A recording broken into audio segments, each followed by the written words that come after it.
Igama lam ndinguZiyanda Maseti, ndihlala ePostam. IPostam ke isesinye seziphaluka ezingapha koMdantsane, iphantsi koMdantsane kodwa.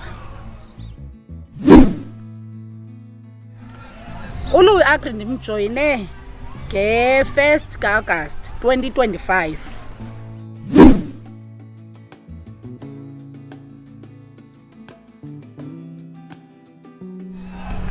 Inintsi kakhulu into endifundise yona uLouis Agri.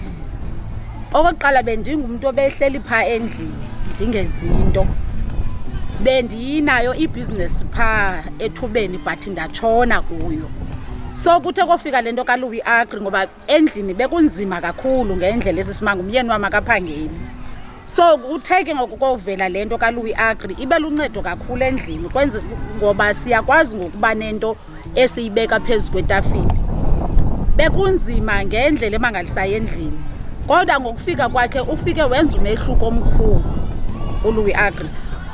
Kwizinto ezininzi lube khona utshintsho phaa endlini and undifundise into eninzi.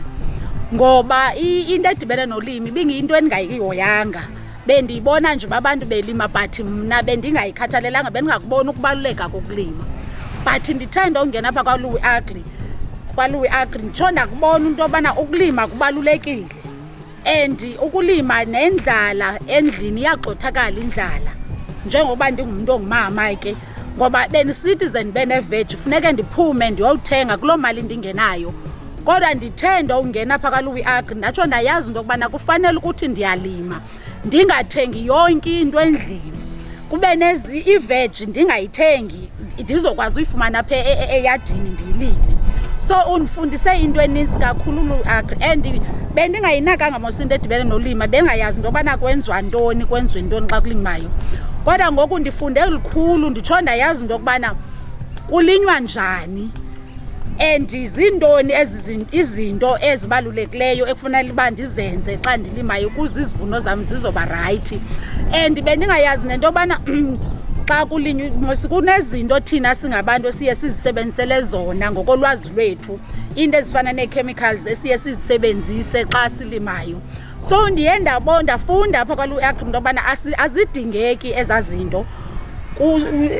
Azidingeki ezaa zinto, kumele uba silime nje ngendlela e-natural. So ndifunde kakhulu great kwaLouis Agri.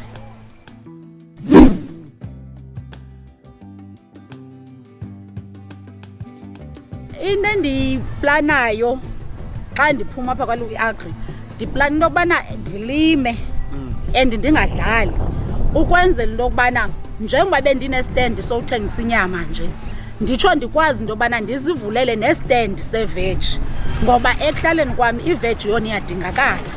So ndibone ilelinye ithuba lento yobana ndingaphinda ndikwazi uzivulela ibhizinesi into yobana ndithi kulaa ndawo bendithengisa kuyo inyama ndikwazi into yobana ndithengise neveg.